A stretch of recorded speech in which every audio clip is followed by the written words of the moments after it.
Good morning from Yami BTV. Wishing you all well today. Sending loads of love to you as usual. Woke up this morning thinking and feeling about the significance of what today means for the first time, if I'm being honest. In reality, even though I've been out 3 years now, or maybe it could have something to do with clean time and those feelings becoming and memories coming back to me thick and fast. But today is, of course, Mother's Day. So I'm sending out special love to all mothers, past and present, and sending loads of love to all the ladies out there as well. And rest in peace, my beloved mother, Joan Margaret, who this morning I was having a bit of laughter about and a bit of sadness about, with the feelings about what today means and the memories that it holds for me. And having been incarcerated for years and years and years, I never had a chance really to get into what Happy Mother's Day really means. And this morning I was thinking of all the things that I used to get irritated by with my mum. Like, she used to talk to everyone. She was a soft-hearted lady. Everybody loved her. And I used to get when I was younger, after, like a bit more after the children's homes, that kind of time there, because before that I was more lovey-dovey with my mum until that was cruelly taken away from us, that relationship there. But then as time went on after the children's homes, I used to not like all her ways and get irritated. And I say, Mum, please don't say that when they walk through the door. Please don't. What have I said, love? I haven't said nothing. I didn't realise that the effect some of my behaviours had on my mother with constantly, addiction in life and going back in and forth of prison and, changing before her very eyes and not the lovely little boy that I was when we was together in them early bits there after, obviously, the children's homes. I never really blamed my mum for going into care. I know in life that we can't be picky and choosy about who our parents are. We're born with who they are, you know what I mean? Some haven't got the skills to be great parents. They do their parent in a different way, etc., etc. So I never blame my mum for what happened to me. I blame the circumstances of life. I was still bright enough to understand that, and I always went back to her. But she used to do things like this. Like I used to go doctors with her sometimes, right? She used to talk to everyone that went. But I suppose I ended up being probably like Mumsy, didn't I? Right? But they said, "What part?" She go, "I was thinking, you're sitting there, you know what she's going to say next." And I was just, please don't say much. You go, "You all right, love? How are you?" Strangers walking by, "You all right, all right?"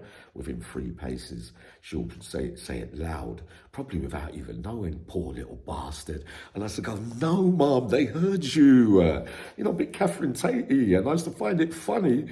But at the same time, I just didn't. But we had that kind of relationship. Well, and she used to laugh, and we used to laugh at the same things, which many of us, have similar genes to our parents with the same kind of senses of humour. I miss that. But I'm out here now, and I speak to generations below me and generations after, where I'm, close to a few people who are always on the phone. My mum irritates me. She's so selfish. She won't do nothing. But, families with mums, younger or older, there's always going to be irritations and things like that, and feelings that, oh, I just can't stand it, or I just can't, because this is what it's all about. I always believe that if your mum isn't what she pushes you out after your dad, we the men go there, but it's her pushing you out.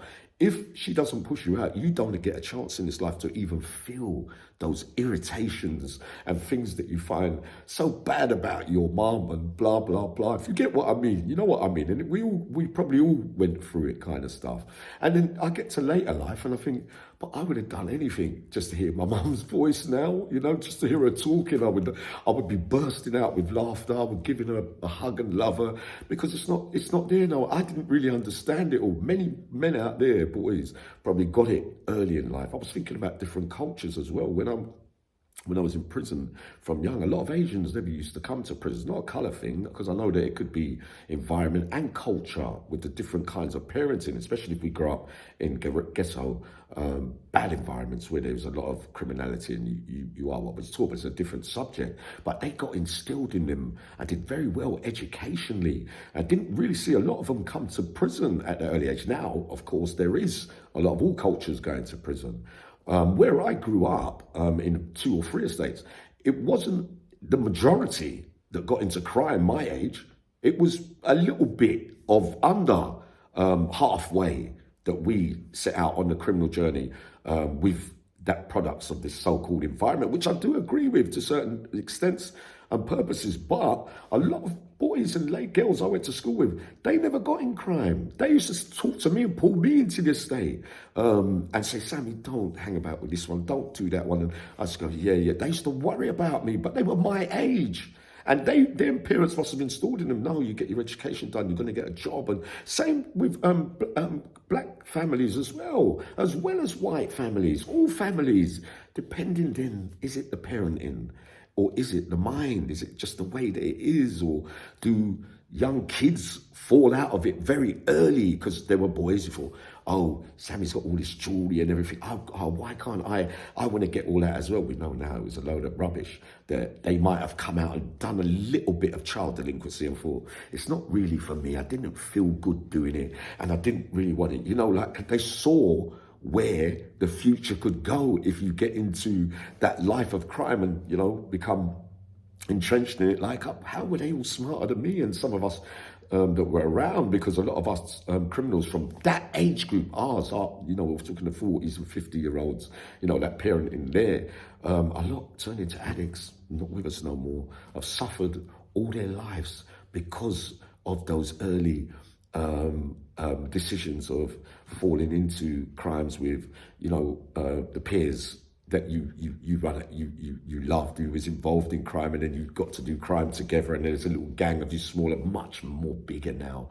in groups and gangs, and the kids sadly today are much more stray than we was when we was younger. So I don't necessarily I believe the parenting and have it installed in them. And I used to hear some mums when they tell you get absolute, you don't even argue back. Once I got really cheeky with my mum when I was getting older, when I was showing off with all the jewelry, and she saw me looking in the mirror and looking at my watch and all that kind of stuff, and two of my friends came in and I started to get a bit cheeky and all that, and she looks at me and she just gave me one big slap on my face, but it stung me.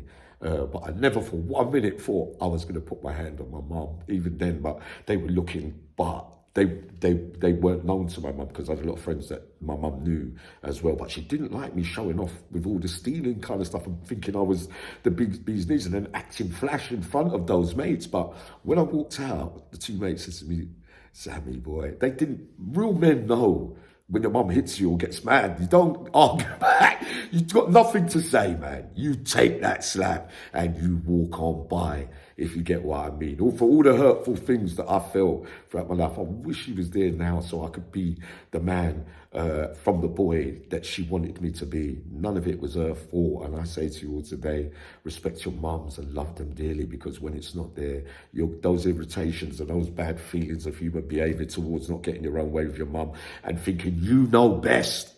When I used to say to my mum, you're not making no sense, mum. I don't say, you don't understand what's going on today and all that. But she's telling you in her way.